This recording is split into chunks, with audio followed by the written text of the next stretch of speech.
తోడుగా ఆదరణకర్తగా మన అండగా పరిశుద్ధాత్ముడుండగా భయముండునా మన యాత్రలో ధైర్యమిచ్చును ప్రతి కదలికలో భయముండునా మన యాత్రలో ధైర్యమిచ్చును ప్రతి కదలికలో పరిశుద్ధాత్మ అగ్ని అభిషేకము శక్తినిచ్చే అస్త్రము పరిశుద్ధాత్మ అగ్ని అభిషేకము నూతన జీవన ఆరంభము. దేవుని నామానికి మహిమ కలుగునుగాక. కృపయు సమాధానం మన పట్ల విస్తరించబడునుగాక. ప్రియులారా, మీ అందరు బాగున్నారు కదా? మీ అందరి క్షేమం కొరకు మేము మా సంఘమంతా కలిసి ప్రార్థన చేస్తున్నాము. సో కాబట్టి తేజోమయుడు చర్చ్ మినిస్ట్రీ మీ కొరకు ఎంతగా ప్రార్థన చేస్తుంది. నేను సైతం కూడా ప్రార్థన చేస్తున్నాం. ప్రియులు మనం గమనించండి, ఈరోజు వాక్య భాగం దేవుడు మనతో మాట్లాడుతున్నాడు. మనం ప్రార్థన చేసుకుందాము. అందరూ కళ్ళు మూసుకోండి. ప్రేమగల తండ్రి, కృపగల దేవానికి వందనాలు. అవును ప్రభా, నీ ఎంత కృప గొప్పది నాయనా. నీ కృప భూమి కంటే ఆకాశం కంటే ఉన్నతంగా అనేది మా పట్ల ప్రభా. అవునైనా మేము నిర్మించబడ్డ రీతి మీకు తెలుసు నాయనా. మాతో మాట్లాడమయ్యా, సంరక్షించిన బలపరిచి కాపాడు. నేను కాదు ప్రభా, నువ్వు మాట్లాడు, అద్భుతాలు జరిగించము, ఆశ్చర్య మాత్రాలు జరిగించి మహిమను పొందుకునైనా చేసిన ప్రతి మేలు ప్రతి ప్రకారంకి వందనాలు తెలియజేస్తున్నాము. అవును తండ్రి, మా తేజమడి చర్చ్ మినిస్ట్రీ సంఘ బిడ్డలందరినీ జ్ఞాపకం చేసుకో తండ్రి. ప్రత్యేకంగా మా యొక్క టీవీ ప్రేక్షకులందరినీ జ్ఞాపకం చేసుకో ప్రభా. నువ్వు మాతో మాట్లాడి మా ప్రాణం తెప్పరిలా చేసి మమ్మల్ని ఇంకా బలపరిచి ఆత్మను రక్షించి ఆత్మల ప్రభావ పట్టబట్టకును, ఆత్మీయంగా ఎదుగుటకును, ఆత్మీయంగా మనోన్నత తెరవబట్టకును నీ వాక్కును విడుదల చేయమని యేసయ్య బతిమ వేడుకుంటున్నాం తండ్రి. ఆమేన్, ఆమేన్, ఆమేన్. ప్రియా దేవులారా, ఈరోజు వాక్యాంశ భాగం ఏంటంటే నిరీక్షణ. ప్రియ దేవులారా, ఇట్టి నిరీక్షణ మన జీవితంలో ఎంత ప్రాముఖ్యమైనదో మరొకసారి మీకు నేను జ్ఞాపకం చేస్తున్నాను.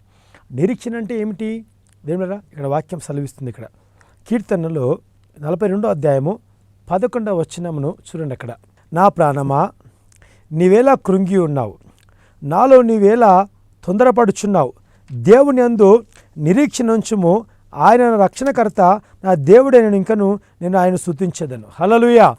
ఎంత చక్కని మాట చూసారు దీని గమనించండి. వాస్తవంగా చెప్పాలంటే ప్రియ దిల్మరా, ఎప్పుడు నువ్వు నిరీక్షణ కోల్పోతావంటే దిల్మరా, నీ ప్రాణము సొమ్మసిల్లిపోయినప్పుడు. భయంకరమైన పరిస్థితి. దేని బిడ్డ చూడు ఒకసారి, నీ ప్రాణము ఎంత సొమ్మసిల్లిపోయింది. ఈ సమస్యల చేత విసిగిపోయి, ఈ శోధనలలో భయంకరమైన పరిస్థితుల్లో ఉండిపోయి, ఈ అంధకార మంత్రశక్తులతో పీడించబడి ఈ భయంకరమైన స్థితిలో నువ్వు ఉన్నావు. కానీ ఈరోజు నీకు ఒక శుభవార్త. దేవుని యొక్క వాక్కు నీ దగ్గరికి వస్తూ ఉన్నది.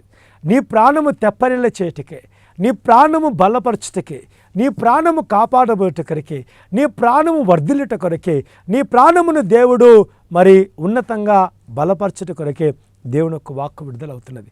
నిరీక్షణ కోల్పోయావా? వద్దు దేని బిడ్డ, దేవుడు ఉన్నాడు. నీ ప్రాణమును ఆయన విడిచిపెట్టే దేవుడు కాదు. నీ ప్రాణమును ఆయన సమాధిలో వదిలిపెట్టే దేవుడు కాదు.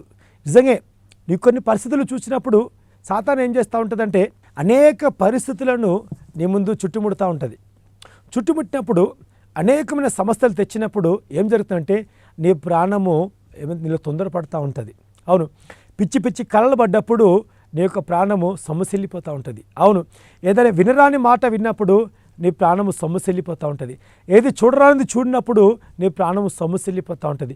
ఏదైనా జరిగినప్పుడు నీ ప్రాణము నీలో తొందరపడుతూ ఉంటుంది. అందుకే ఏమంటున్నాను ఇక్కడ, నా ప్రాణమా నీవేలా కృంగి ఉన్నావు. చూసారా, ఎంత చక్కని మాట దేవుని బిడ్డ, ఎంత మంచి మాట ప్రభు మాట్లాడుతున్నాడు. దేవుని బిడ్డారా, నా ప్రాణమా నీవేలా కృంగి ఉన్నావు, నాలో నీవేలా తొందరపడుచున్నావు. నీ ప్రాణము చాలా తొందరపడుతుందని ప్రభు మాట్లాడుతున్నాడు. అవును, ఎంత ప్రాణం తొందరపడుతుందంటే నిద్ర రాకని ప్రాణం తొందరపడుతూ ఉన్నది. దేని బిడ్డ, పరిస్థితులను చూసినప్పుడు ప్రాణం తొందరపడుతున్నది. అందుకే బైబిల్లో ఒక మాట ఉంది. ఒక ధనవంతుడు మరి తన లోకమంతా సంపాదిస్తాడు. సంపాదించినప్పుడు ఒక మాట, ఏ మాట అంటే, ఓ ధనవంతుడా, మరి లోకమంతా సంపాదించినవు, చివరికి ఇప్పుడు నీ ప్రాణం అడుగుతున్నారయ్యా, నువ్వేం చేస్తావు అంటున్నాడు. అన్నప్పుడు తన తొందరపడతాడు, తన ప్రాణం అదిరిపోతూ ఉంటుంది, తన ప్రాణం అంతా కూడా గలిబిలి చెందిపోతూ ఉంటుంది. అప్పుడు ఇదేమిటో గమనించండి, అప్పటి వరకు తనకు తెలియదు ఒక లోకమంతా సంపాదించి చివరికి తన ప్రాణం పడుకున్న ప్రయోజనం ఏంది. ఈరోజు ప్రాణము నిన్ను వదిలిపోయేటట్టుగా జరుగుతూ ఉంది. అందుకే వారి ప్రాణం కాపాడుకోవడానికి చాలామంది గ్లూకోజ్ బాటిల్స్ ఎక్కిస్తూ ఉంటారు, ఇంకా ఏమేమో చేస్తూ ఉంటారు. వాస్తవంగా న్యాచురల్గా దేవుడే నీ ప్రాణమును బలపరచాల. నా ప్రాణమా నీవేలా కృంగి ఉన్నావు, నాలో నీవేలా తొందరపడుచున్నావు, నీ ప్రాణం తొందరపడనీయకు, దానికి చెప్పు, ఓ నా ప్రాణమా ఆయన చేసిన ఉపకారం దేనిని మరవకు. నీ ప్రాణానికి చెప్పు, అద్భుతాలు చెప్పు, దేవుని శక్తి గురించి చెప్పు, దేవుని కార్యములను చెప్పు, దేవుని యొక్క గుణ లక్షణాల గురించి చెప్పు. అనగా చెప్పంటే ఏం చేయాలా? నువ్వు ధ్యానించాలా. ఏం ధ్యానించాలా? ఎప్పుడు కూడా నువ్వు అద్భుతాలు ధ్యానించాలా, నువ్వు మేలు ధ్యానించాలా, స్వస్థతలు ధ్యానించాలా. దేవుని జీవితంలో ఏమేమి చేశాడో స్టార్టింగ్ నుంచి కూడా నువ్వన్నీ జ్ఞాపకం చేసుకోవాలి. అన్నీ జ్ఞాపకం చేసుకున్నప్పుడు నీలో ఉన్న ప్రాణము ఉప్పొంగుతూ ఉంటుంది, నీలో ఉన్న ప్రాణము బలపడుతూ ఉంటుంది, నీలో ఉన్న ప్రాణము దేవునిని ఘనపరుస్తూ ఉంటుంది. చాలామంది అన్నీ మర్చిపోతారు. ఎప్పుడు నీ ప్రాణం నీలో కృంగిపోతుంది, ఎప్పుడు నీ ప్రాణం ఇలా తొందరపడుతుందంటే దేవుడు చేసిన మేళాన్ని మర్చిపోయినప్పుడు, దేవుడు చేసిన అద్భుతాలను మర్చిపోయినప్పుడు, దేవుడు ఇచ్చిన ఆశీర్వాదాలను మర్చిపోయినప్పుడు, దేవుడు కాపుదల మర్చిపోయినప్పుడు, సమస్తం మర్చిపోయినప్పుడు, ఎప్పుడైతే నువ్వు చింతిస్తూ ఉంటావో అప్పుడు నీ ప్రాణం నీలో తొందరపడుతూ ఉంటుంది, కృంగిపోతూ ఉంటుంది. జాగ్రత్త దేవుడా, నీ ప్రాణమునకు ఈరోజు సవాలు విసురుతున్నాను. నీ ప్రాణమును జ్ఞాపకం చేయి, అద్భుతాలు జ్ఞాపకం చేయి, ఆశ్చర్యమాత్రలు, సూచక్రియలు. దేవుడు ఎంత గొప్ప దేవుడు, ఎంత శక్తిమంతుడు ఒక్కసారి నువ్వు ధ్యానించుము. అప్పుడు నీ ప్రాణం నీలో బలపడుతుంది, అప్పుడు ప్రాణం కాపాడబడుతుంది. దేవుడా, దాని తర్వాత ఏమంటే దేవుని యందు నిరీక్షణ ఉంచుము, ఆయన రక్షణకర్త నా దేవుడైన ఇంకను ఆయనను స్తుతించద్దు. నేను చేయాలండి, ఆయన రక్షణకర్త అని చెప్పు, అనే ప్రాణంతో చెప్పు. దేని బిడ్డ, ఈరోజు నీ ప్రాణం పోవడం సిద్ధంగా ఉంది. నువ్వు అనుకుంటావు, అయ్యో నా ప్రాణం పోతుంది, ప్రాణం ఎక్కడ పోదు, ఎక్కడ పోదు. ఎందుకు? నీ ప్రాణము దేవుని స్తుతించాల, నీ ప్రాణముతో నువ్వు దేవుని స్తుతించాలి. అందుకే భక్తుడు ఏమంటాడంటే, దేవా నువ్వు ఎంతకాలం మౌనంగా ఉంటావు ప్రభా, ఇంకెంతకాలం మౌనంగా ఉంటావు ప్రభా, నేను సమాధిలోనికి దిగిపోవాను వలె ఆగుతున్నాను ప్రభా, పాతాళంలో ఎవడు ప్రభా నీకు స్తుతించేది అంటాడు భక్తుడు. నిజమే, పాతాళంలో దేవుణ్ణి ఎవరు స్తుతించరు. అందుకే దేవుడు కూడా ఏమంటున్నాడు తెలుసా, నేను మృతులకు దేవుడని కాదు. నువ్వేం మాట్లాడుతున్నావు? నేను మృతులకు దేవుడని కాదు, నేను సజీవులకు దేవుడను. ఎంత చక్కని మాట కదా. నిజమే, మన దేవుడు సర్వశక్తిమంతుడు, మృత్యుంజయుడు, మన కొరకు ప్రాణం పెట్టి తిరిగి లేచిన దేవుడు. ఏమంటున్నాడు? నేను సజీవులకు దేవుడను, మృతులకు దేవుడని కాదంటున్నాడు. అలాంటప్పుడు దేవుడురా, నువ్వు మృతుని వలె ఆలోచిస్తున్నావు, మృత్యుని గురించి భయపడుతున్నావు. భయపడకు. అందుకే కింద ఏమంటుండో తెలుసా? దేవుడు గమనించండి, 1 పేతురు 1వ అధ్యాయము 20వ వచనము 21వ వచనం చదువు చూడండి. ఇక్కడ ఆయన జగత్ పునాది వేయబడక మునిపే నియమింపబడిన కానీ తన మృతుల నుండి లేపిన తన యొక్క మహిమనిచ్చిన దేవుని ఎడల తన ద్వారా విశ్వాసులైన నిమిత్తమే కడువరి కాలమందున తన ప్రత్యక్షపరచబడిన కాగా మీ విశ్వాసమును మీ నిరీక్షణయు దేవునందు ఉంచినవి. హల్లెలూయా. చూసారా, జగత్ పునాది వేయబడక మునిపే నియమింపబడను కానీ తన మృతు నుండి లేపిన వాని యొక్క మహిమను దేవునిలా తన ద్వారా విశ్వాసులైన నిమిత్తమే కడువరి కాలమందు కనపరచబడతా ఉంది. చూసారా దేవుని బిడ్డ, గమనించండి. ఇక్కడ నువ్వు అనుకుంటున్నావు, అయ్యో దేవుడు నా గురించి ఏం చేశాడు అనుకుంటావు. కాదు బిడ్డ, ఏమి చేశాడు, ఏం చేయబోతున్నావు కాదు, అన్ని దేవుడు చేశాడు. నువ్వు చేయాల్సింది చేయట్లేదు. నువ్వేం చేయట్లేదు? ఏం చేయట్లేదంటే జగత్తు పునాది వేయబడక ముందే దేవుడు నిర్ణయించాడు. ఏం నిర్ణయించాడు? ఆయన ప్రాణమును పెట్టి తిరిగి లేచిన ఆయన మహిమను ప్రజలకు కనపరుస్తూ ఉన్నాడు. ఈరోజు నీకు కనపరుస్తున్నాడు, ఈరోజు నీకు తెలియపరుస్తూ ఉన్నాడు. ప్రియా దిరిమిడ, నువ్వు జాగ్రత్త కలిగి ఉండు. ఎందుకంటే కడవరి కాలమందు ఆయన ప్రత్యక్షపరచబడును కాగా మీ విశ్వాసమును మీ నిరీక్షణను దేవునందు ఉంచమంటున్నాడు. ఎట్లుంచాడట? ఇది కడవరి కాలం. ఇది దేవునిలా గమనించండి. ఆ అమర్నాథ్ యొక్క మరి అక్కడ పరిస్థితులలో ఎంత భయంకరమైన పరిస్థితులు దేవుడారా, చాలా బాధ, చాలా వేదన, ఎంతోమంది కుప్పగూలిపోయారు. దేవుడారా, ఈరోజు ఇంకా ఎక్కడెక్కడో భూకంపాలు వస్తున్నాయి, ఎక్కడెక్కడనో మరి యుద్ధాలు జరుగుతున్నాయి, ఇంకా అనేక ప్రాంతాలలో జనం మీదకి జనం వస్తూ ఉన్నారు. ఎంత భయంకరమైన పరిస్థితులు మనం చూస్తున్నాం మన దేశంలో. దేవుడా గమనించండి. కాబట్టి అనేకమైన ప్రాంతాల్లో చూస్తూ ఉన్నాం ఎక్కడ భయంకరమైన పరిస్థితులు. ఎక్కడికి ఒకరినొకరు హత్య చేసుకుంటున్నారు, ఒకరినొకరు చంపుకుంటున్నారు, ఒకరినొకరు దోచుకుంటున్నారు, భయంకరమైన పరిస్థితులు ఎదుర్కొంటున్నారు. కానీ ఇక్కడ ఏమంటున్నాడు, కడవరి కాలమందు ఆయన ప్రత్యక్షపరచబడు మహిమ మీ విశ్వాసమును నిరీక్షను అనేది నిలిచి ఉండాలి. మన నిరీక్షణ నిలిచి ఉండాలి, మన విశ్వాసము అంతం నిలిచి ఉండాలి. దేవుని గమనించండి, మరి చివరి కాలంలో దేవుని గమనించండి, విశ్వాసము, నిరీక్షణ, ప్రేమ ఈ మూడే నిలుస్తాయి. అదే ప్రభు అడుగుతున్నాడు. నీలో ఉన్న ప్రేమ చల్లారిపోయింది అంటాడు, నీలో ఉన్న మొదటి క్రియ మానితీవి అంటాడు.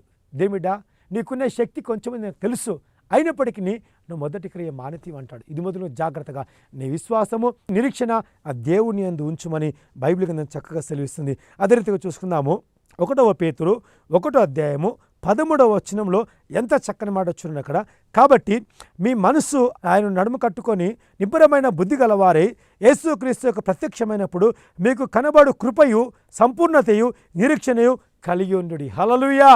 ఎంత చక్కని మాట, ఎంత మంచి మాట కదా. ఎందుకంటే కాబట్టి మీ మనసుని నడుము కట్టుకోవాలా అంటే మీ మనసు ఏం చేయాలా, తీసి నడుము కట్టుకోవడం అంటే మీ మనసు చాలా దృఢపరచుకోవాలా, మీ మనసును దిబ్బరం కలిగి ఉండాలా, మీ మనసు చెదరనీయద్దు. ఏమి చూసినా, ఏది సంభవించినా, ఏది జరిగినా మీ మనసును ఏమాత్రం చెదరనీయద్దు. ఎందుకంటే మీ మనసుని నడుమును కట్టుకునుడి క్రీస్తు యేసు యొక్క ప్రత్యక్షమైనప్పుడు మీకు కనబడు కృప విషయమే సంపూర్ణత నిరీక్షణయు కలిగి ఉండమంటున్నాడు. చూసారా ఎంత మంచి మాట కదా. దేవుడు మనకు ప్రత్యక్షమైనప్పుడు మనకేం కలుగుతుందంటే ఆయన కృప మన పట్ల విస్తరించబడుతూ ఉంది. ఆయన కృప ఉన్న తర్వాత నీ ప్రాణం ఎందుకు కృంగిపోతూ ఉంది, ఆయన కృప ఉన్న తర్వాత నీ ప్రాణంలో ఎందుకు తొందరపడతా ఉంది, ఆయన కృప ఉన్న తర్వాత నువ్వు ఎందుకు విడవబడతావు, ఆయన కృప ఉన్న తర్వాత ప్రియ దేవుడా ఎందుకు నీ జీవితంలో మరి చెదిరిపోతుంటావు. దేవుడా గమనించండి, కృప విషయమే సంపూర్ణ నిరీక్షణ కలిగి ఉండి, కృప విషయమే సంపూర్ణ నిరీక్షణ కలిగి ఉండాలి. చాలామంది జీవితాల్లో కృపను గురించి ధ్యానించరు, కృపను గురించి ఒప్పుకోరు. కృపను గురించి దేవుడా కృప చాలా శ్రేష్టమైనది, అట్టి కృపను దేవుడు నీకు ఇస్తున్నాడు. నీ జీవితంలో నిరీక్షణ కోల్పోతున్న నువ్వు దేవుడు నీ కృపను ఇస్తున్నాడు. ఆయన కృపను అడుగు, ఆయన కృపలో జాగ్రత్త కలిగి ఉండు. అదే రీతిగా చూసుకుందాము. 1 యోహాను 3:3 ఏం రాయబడిందంటే, ఆయన యందు నిరీక్షణ పెట్టుకొని ప్రతి వాడును ఆయనను పవిత్రుడుగా ఉన్నట్లుగా తన పవిత్రపరచుకోవాలి. చూస్తారా, నిజంగా నువ్వు నిరీక్షణ కలిగి ఉన్నావంటే నువ్వు పవిత్రపరచుకోవాలి. చాలామంది దేవుని చిత్తం దేవుని చిత్తం ఏమైందో తెలుసా దేవురా, జారత్వమునకు దూరంగా ఉండాలని దేవుని యొక్క చిత్తం, పాపం వదిలిపెట్టాలని దేవుని చిత్తం. మనం బైబిల్లో చూస్తూ ఉంటాం కదా. మరి చాలామంది రక్తస్రావం గల స్త్రీ వచ్చింది ప్రభు దగ్గరికి వచ్చినప్పుడు, స్వస్థత పొందినప్పుడు, అమ్మా నువ్వు ఇక మీద పాపం చేయకంటాడు. చాలామంది దేవుడు ఏమన్నాడు, పాపం చేయమన్నాడా, పాపం చేయొద్దన్నాడు. ఇక మీద పాపం చేయకండి అని చక్కగా చెప్పాడు. ఇప్పుడు దేవుడినితో అదే మాట్లాడుతున్నాడు. ఏమంటే కృప విషయమే సంపూర్ణ నిరీక్షణ కలిగి ఉండి, కృప విషయమే సంపూర్ణ నిరీక్షణ కలిగి ఉండు. ఇప్పుడే దేవుని యొక్క కృపని పట్ల విస్తరించబడతా ఉంది. నీ కుటుంబంలో దేవుని కృప వస్తూ ఉంది, నీ యావత్తులో దేవుని కృప విస్తరించబడతా ఉంది విషయాన్ని మరొకసారి జ్ఞాపకం చేస్తున్నాను. అదే రీతిగా చూస్తున్నట్లయితే గమనించండి. సామెతలు 14:32 చక్కగా రాయబడుతుంది కదా. అపాయము రాగా భక్తిహీనుడు నశించును, మరణకాలమందు నీతిమంతుడికి ఆశ్రయము కలుగును. చూసారా, దేవుని కృప నీలో ఉంటే మరణకాలం నువ్వు తప్పించబడతావు. దేవుని బిడ్డ, ఒకవేళ కృప లేకపోతే భక్తిహీనుని వలె నశించిపోతావు. భక్తిహీనునికి ఏమర్థమవుతుంది కృప, ఆయనకి భక్తిహీనుడిగా జీవించడమే తెలుసు, అందరికీ ఎగనిస్ట్గా చేయడమే తెలుసు, అందరినీ కుప్పగొల్చాలని తెలుసు, అందరినీ నాశనం చేయాలని తెలుసు, అందరి జీవితాన్ని గలిబి చేయాలని తెలుసు. కానీ కృప కలిగిన వారు ప్రియమైన మరణకాలమందు నీతిమంతుడికి ఆశ్రయం కలుగును. హల్లెలూయా! ఎంత చక్కని మాట, ఎంత మంచి మాట కదా. నిజంగా దేవుడిరా మరణకాలమందుని కాపాడేది దేవుని ఒక కృప. అదే రీతిగా చూస్తున్నాం మరొకసారి. కీర్తనలు 71 అధ్యాయము 5వ వచనం ఈ రీతిగా సెలవిస్తూ ఉంది. ఏమంటే, నా ప్రభువా యెహోవా నా నిరీక్షణాస్పదము నీవే, బాల్యము నుండి నాకు ఆశ్రయము నీవే. చూసారా ఎంత చక్కని మాట, ఎంత మంచి మాట మాట్లాడుతున్నాడు. ఈ మాటను పలకగలుగుతున్నావా, ఈ మాట నువ్వు అనగలుగుతున్నావా? దేవుడా, అంత ధైర్యం ఉన్నదా, అంత సత్తా ఉన్నదా, అంత రోషం ఉన్నదా, అంత పట్టుదల ఉన్నదా ఈ మాట అనడానికి? నీ గుండెలో దేవుడా ఈ మాటను ఉంచుకుంటున్నావా, ఈ మాటను ధ్యానిస్తున్నావా? ఏమంటున్నాడు, నా ప్రభువా యెహోవా నా రక్షణాస్పదము నీవే, బాల్యం నుండి నా ఆశ్రయ దుర్గము నీవే. చూసారా, ఎవరండి ఆశ్రయ దుర్గం నీకు? ఎవరు అనుకుంటారు? అవును, వాళ్ళని నమ్ముకున్నా, వీళ్ళని నమ్ముకున్నా, అడ్జస్ట్ ఎవరు నమ్ముకున్న అవసరం లేదు. నువ్వు దేవుడిని ఆశ్రయించేది ఏమిటా? ఎందుకంటే మన దేవుడే మనకు నిరీక్షణాస్పదమైనాడు. అప్పుడే స్పందిస్తాడు. అప్పుడే ఆయన స్పందించి నీ దగ్గరికి వస్తాడనే విషయాన్ని జ్ఞాపకం. బాల్యం నుంచి దేవుడవు నీవే అంటున్నాడు. ఎంత చక్కని మాట, ఎంత మంచి మాట చూస్తున్నా దేవుడా. ఇంకొక మాట జ్ఞాపకం చేసి గమనించండి. కొలసీలు రాసిన పత్రిక 1:5 చక్కని మాట రాయబడింది ఇక్కడ. మీ ఎదుకు వచ్చిన సువార్త సత్యమును గురించి బోధ వలన ఈ నిరీక్షణ గురించి మీరు ఇంతకుముందే వింటిరి. చూసారా ఎంత మంచి మాట మాట్లాడుతున్నాయి ఇక్కడ కదా. మీ ఎద్దుకు వచ్చిన ఈ సువార్త సత్యమును గురించి బోధ వలన ఈ నిరీక్షణ గురించిన మీరు ఇంతకు ముందుకే విని ఉన్నారు. అయినా నిరీక్షణ కోల్పోయావా? ఓ దేవుని బిడ్డ, జాగ్రత్తగా ఈ యొక్క వాక్యము చేత మళ్ళా సత్యమును గురించి ఆయన్ని జ్ఞాపకం చేస్తున్నారు. ఎందుకంటే ఈ బోధ, ఈ సువార్త వలన ఈ నిరీక్షణ మీరు విని ఉన్నారు కాబట్టి మీ జీవితంలో నిరీక్షణ కలిగి ఉండి నిరీక్షణ కోల్పోవద్దు. నిరీక్షణ చాలా గొప్పది. లేదు కాబట్టి చాలామంది క్రైస్తవ కుటుంబాలలో భయంకరమైన పోరాటాలండి, భయంకరమైన వేదన, భయంకరమైన దుఃఖం, కుటుంబాల్లో సమాధానం లేదు. నీకు నిజంగా సమాధానం కావాలంటే ఈరోజు నిరీక్షణ కలిగి ఉండు. ఈ నిరీక్షణ చాలా గొప్పది. ఎందుకంటే దేవుడా ఈ యొక్క బోధ వలన నీకు తెలియపరచబడతా ఉంది, ఈ యొక్క శుభవార్త వలన నీకు తెలియపరచబడుతుంది, ఈ సత్యం బట్టి తెలియపరచబడుతుంది. కాబట్టి నువ్వు జాగ్రత్త కలిగి ఉండు, నువ్వు మెలకువ కలిగి ఉండు. నీ జీవితంలో నిరీక్షణ కోల్పోయావు, ఇప్పుడు నిరీక్షణ కలిగి ఉండు. ప్రభు నీ జీవితాన్ని దీవించబోతున్నాడు, ఆశీర్వదించబోతున్నాడు, బలపరచబోతున్నాడు, స్థిరపరచబోతున్నాడు. నీ జీవితాన్ని లేవనెత్తబోతున్నాడు. ఏ స్థితిలో ఉన్నావో దేవుడు లేవనెత్తబోతున్నాడు. ఆయన హస్తం నీ దగ్గరికి వస్తున్నది, ఆయనను చూస్తూ ఉన్నాడు. ప్రియమిడ, నీ జీవితాన్ని ఎంతగా ఆయన కనికరించి, ఆయన కటాక్షించి, ఆయన బలపరచబోతున్నాడు. కాబట్టి ఇది మొదలుకొని నువ్వు జాగ్రత్త కలిగి ఉండు. ఒక మాట బైబిల్ ఉంది కదా, శ్రమ వచ్చినప్పుడు తప్పించుకునే మార్గం చూపిస్తారంట, రోగం వచ్చినప్పుడు మరి విడుదల పొందే మార్గం దేవుడు ఇస్తారంట. మరి అదే రీతిగా దీనిలో గమనించండి, పడదొరబడినప్పుడు కూడా లేపబడతామంట. కాబట్టి జాగ్రత్త కలిగిండు, మెలకువ కలిగిండు. మీకా భక్తుడు అంటున్నా కదా, నేను పడిపోయినా తిరిగి లేస్తాను, సాతానా నా మీద అతిశయపడొద్దు, నేను బురద దొక్కినట్లు చితిక దొక్కుతానంటున్నాడు. నీతిమంతుడు 7 సార్లు పడిపోయినా తిరిగి లేస్తాడు. నువ్వు భయపడకు, దేవుడు నీకు క్షమిస్తాడు. యేసు రక్తం ప్రతి పాపం నుండి నేను పవిత్రులుగా చేస్తుంది, నీ జీవితాన్ని బాగు చేస్తుంది. దేవాతి దేవుడు నీ జీవితాన్ని ఆశీర్వదించి, బలపరిచి, సంరక్షించి, ఉన్నతంగా దీవించి నిన్ను కాపాడి నడిపించునుగాక. ఆమేన్. దయచేసి అందరు కళ్ళు మూసుకుందాము, ప్రార్థన చేసుకుందాం. ఇలా మీ దగ్గర వాటర్ బాటిల్, అదే ఆయిల్ బాటిల్ దగ్గర పెట్టుకోండి. మీ జీవితాన్ని ప్రభు కనికరించి ఆయన కటాక్షించి నడిపించబోతున్నాడు. రోగములున్న వారు చేతులు పెట్టుకోండి, మీ సమస్యలను చేతులు పెట్టుకోండి. దేవుడు స్వస్థపరచబోతున్నాడు, విడుదలనిపోతున్నాడు. ఆయన శక్తి విడుదల కాబోతుంది. ఇప్పుడే దేవుని ఒక హస్తము గొప్ప గొప్ప కార్యాలు చేయడం చూస్తున్నాడు. ఇప్పుడే దేవుని ఒక కృప మీ దగ్గర విస్తరించబడుతుంది. దేవుని ఒక కృప మీ పైకి వస్తూ ఉంటుంది. అంటే కదా, శాశ్వతమైన ప్రేమతో ప్రేమిస్తానుగా విడువకలిన కృప చూపుతాను అంటున్నాడు. కాబట్టి ఆయన కృప బాహుల్యం గల దేవుడు. కాబట్టి అటు కృపను మీకు ఇచ్చి నిరీక్షణ బలపడి స్థిరపరచును గాక. కళ్ళు మూసుకొని ప్రార్థన చేసుకుందాం. ప్రతి కదలికలో పరిశుద్ధాత్మ అగ్ని అభిషేకము, శక్తినిచ్చే అస్త్రము, పరిశుద్ధాత్మ అగ్ని అభిషేకము, నూతన జీవన ఆరంభము. ఓ కృపగల దేవా, దయగల తండ్రికి వందనాలు నాయనా. మరొకసారి కనికరించే దేవా, కటాక్షించిన బలపరచము. మా ప్రియులు ప్రభా నిరీక్షణ కోల్పోయినారు తండ్రి, నిరీక్షణ దయచేయి. అవును ప్రభా, భయంకర పరిస్థితిలో ఉన్నాడు. భక్తిహీనులు మరణమోచనం నశిస్తారు, కానీ నిరీక్షణ గలవారు ఆ మరణం నుంచి తప్పించబడతారు అంటున్నావు ప్రభా. నీకు వందనాలు. కృపయు ఘనత ఇచ్చి దేవుడో ప్రభా, మరొకసారి కనికరించిన కటాక్షించము. రబా కలరబా ఓరి అందలరమా కిరియాలరబా ఉస్సకలరబరబా రెకెందిలరౌస్సకరబా షందలరమందెరెరే లో ఓరకబా షకరమమ మమ ఓరి అందలరబా సికిదియరబా షకంఠలరబరబరబ. ఓ హల్లెలూయా, ఓ గ్లోరీ టు గాడ్, హల్లెలూయా. చాలామంది కన్నీరు కారుస్తున్నారు. మీ కన్నీటిని దేవుడు తుడుస్తున్నాడు, మీ కన్నీటిని దేవుడు తుడుస్తున్నాడు. దేని బిడ్డ, భయపడకు. ఓ లార్డ్ జీసస్, ఓ ఎలిజబెత్, ఇదిగో నీ కన్నీరు తుడుస్తున్నాను. నువ్వు నిరీక్షణ కోల్పోయావు, నా యందు నిరీక్షణ కలిగి ఉండి బిడ్డ, నేను ఉన్నతంగా దీవించి ఆశీర్వదించి నా కృపని పట్ల విస్తరించబోతున్నాను. ఓ నా కుమార్తె, ఇదిగో నీకు విరుద్ధంగా వస్తున్న ఏ ఆయుధం వర్ధిలేదు నా కుమార్తె. ఇదిగో నీకు విస్తరిస్తున్న ఈ యొక్క ఏ విధమైన సమస్యలకు వర్ధిలేన కుమార్తె, నా కృప నీతో ఉన్నది. అదే సైన్యముల అధిపతి యెహోవా వాక్కు. రఖోందల రమ షకల రబ రకేందల రఖుల రమాంతేరియా షకల రబ లఖుర మాందేరియా షకుల రబ రబ రిబియాందలో రఖున రబ సెకెంతెర షకుల రబ రబ ఓ లరేందల రమ షకల రబ రబ రబ ఓ రమౌందల రబ సకల రబ రబ షకంతల రబ రబ. గ్రేస్, నువ్వెందుకలా కృంగిపోతున్నావు?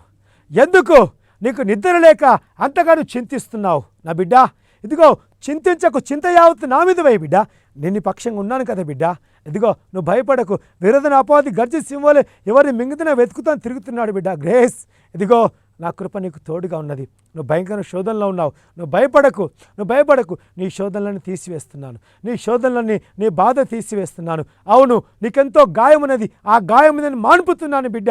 నువ్వు భయపడకు. నువ్వు ఆర్థిక అప్పుల పాలైపోయావు. నీ అప్పులన్నీ తీర్చబోతున్నాను. ఇది మొదలు అప్పులు చేయకు బిడ్డ. నేను దీవించబోతున్నాను, ఆశీర్వదిస్తున్నాను. ఇదే సైన్యములకు అధిపతి యెహోవాకు లవ్ షకాందల రబ రెకేదల శకుంతల రమ.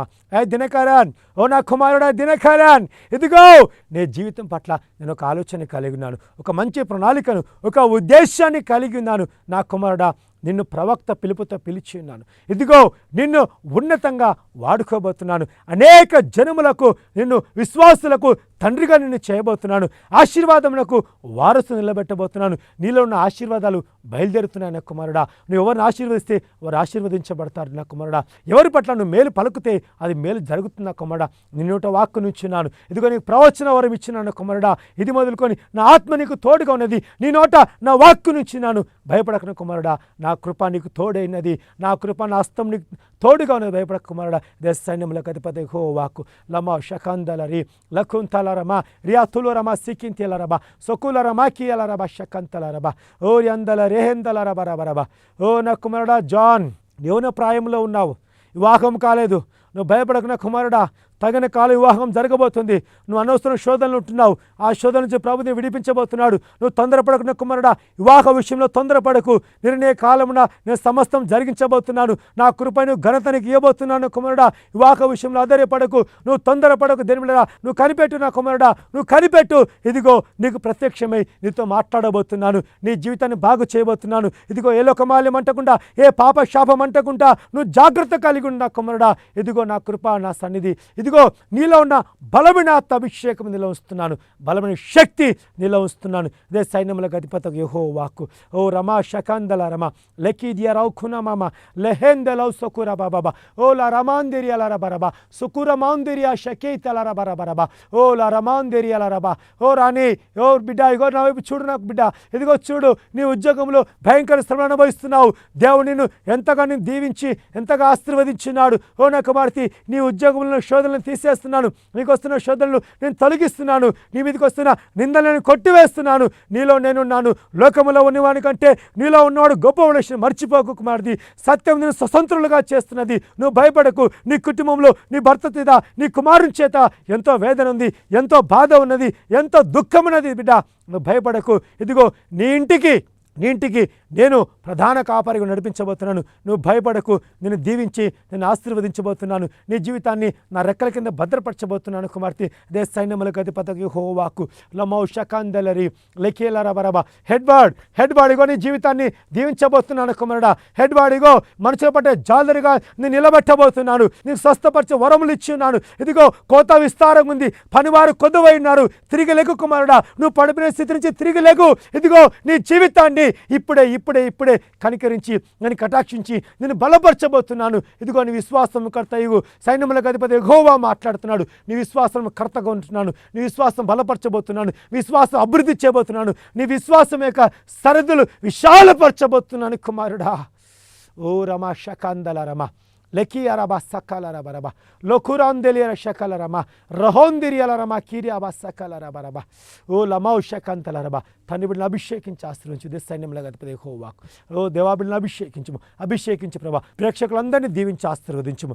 నీ కృపలో భద్రపరచము. సర్వోన్నత సర్వశక్తిమంతుడా, రాజులకు రాజా, ప్రభుల ప్రభానికి వందనాలు తెలియజేస్తున్నాను. మరి ప్రత్యేకంగా తేజమడి చర్చి మినిస్ట్రీని జ్ఞాపకం చేసుకో. సంఘ సభ్యులను జ్ఞాపకం చేసుకో. నన్ను కుటుంబాన్ని జ్ఞాపకం చేసుకో ప్రభా. నిండుగా దీవించి ఆశీర్వదించమని, ఇక్కడ ప్రతి ఒక్కరిని ప్రభాను దీవించి ఆశీర్వదించి మహిమను పొందమని, అనేక ఆత్మలు పట్టబట్టకు, అనేక ఆత్మలు రక్షించబట్ట కొరకు, అనేక ఆత్మలు బలపడ్డ కొరకే ఈ ప్రోగ్రామ్ను ప్రభా నువ్వు బలపరిచి నీ కృపలో కొనసాగిస్తున్నాను తెలియజేస్తూ యేసుని బతిమాడుకుంటున్నాం తండ్రి.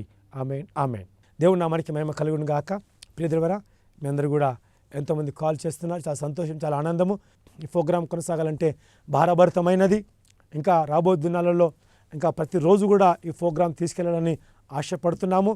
కాబట్టి దయచేసి మీరు కూడా మీ ఆర్థిక సహాయాన్ని కేవలం మాకు ఎంత పంపొద్దండి, కేవలం 500 రూపాయలు పంపండి. దేవుడు మిమ్మల్ని మీ కుటుంబాన్ని దీవించబోతున్నాడు. దేవుడు నిజంగా మీరు పంపిన ఒక్కొక్క పైసా కూడా ప్రభు కొరకు మరి ఎంతగా వాడబడడానికి సువార్త పరిచయం ఎంతో ఉంది. ఎన్నో గ్రామాలు, ఎన్నో లక్షల ప్రజలు ఉన్నారు. ఎంతోమందికి ఇంకా సువార్త అందేదున్నది. కాబట్టి మీ అందరూ సహకారం అందించండి, మీ అందరూ ప్రార్థన చేయండి. దేవుడు మిమ్మల్ని మీ కుటుంబాన్ని దీవించును గాక. మరి ప్రత్యేకంగా ఈ ప్రోగ్రామ్ స్పాన్సర్ చేసిన సింగరేణి కాలనీ ప్రజలు ఉన్నారు, హైదరాబాద్ వాళ్ళు, వాసులు, వారి కొరకు ప్రార్థన చేద్దాము. దేవుడు వారి కుటుంబాన్ని దీవించును గాక. అవును ప్రభా, మరొకసారి ప్రభా ప్రోగ్రామ్ స్పాన్సర్ చేసిన బిడ్డలను నిండుగా నువ్వు దీవించము నాయనా. నువ్వు ఆశీర్వదించి మహిమను పొంది వారు అంతకంతకు వర్ధిల్లుటకు సాయం తెచ్చము. వారి ఒలివ మొక్క వలె నాటు ప్రభా ఆశీర్వాదకు వారసులను పెట్టి ఇంకా మెండుగా దీవించి ఆశీర్వదించి మహిమ గంట ప్రభావములు పొందమని అనేకులు ప్రేరేపించబడుతుండగా వారిని కూడా దీవించి ఆశీర్వదించమని మరొకసారి మా జీవితం, మా సమస్త అధికారానికి అప్పగించుకుంటూ యేసుని బతున వేడుకుంటున్నాం తండ్రి. ఆమేన్, ఆమేన్, ఆమేన్. Praise the Lord. దేవుడు అందరూ దీవించి ఆశీర్వదించును గాక. ఆమేన్, ఆమేన్. ఈ కింద స్క్రీన్ మీద కనబడుతున్న నంబర్లకు ఫోన్ చేయండి. అదే రీతిగా తేజోమయుడు చర్చ్ మినిస్ట్రీస్కి మరి ప్రార్థన మందిరానికి ప్రేమతో మిమ్మల్ని ఆహ్వానిస్తున్నాము. రండి. ఈ చుట్టుపక్కల ఉన్న వారందరూ కూడా దయచేసి ప్రతి ఒక్కరు వచ్చి మా ఆరాధనలో మీరు పాలు పంపులు పొందండి. మా ఆరాధన సమయము 10 గంటల నుంచి 1 గంట వరకు, ఉదయకాలము, సాయంకాలం కూడా 5:30 నుంచి 8:30 వరకు ఆరాధన సాయంకాలం ఉంటుంది. మన దగ్గర ప్రతి శుక్రవారము ఉపవాస ప్రార్థన ఉంటుంది 3 గంటల నుంచి 5 గంటల వరకు. ప్రతి అమావాస్య రోజు ఆల్నైట్ ప్రార్థన కూడా మా దగ్గర జరపబడుతుంది. మా యొక్క అడ్రస్ తేజమేడు ప్రార్థనా మందిరము, సింగరేణి కాలనీ, చంపాపేట్ రోడ్, సైదాబాద్, హైదరాబాద్. పరిశుద్ధాత్మ అగ్ని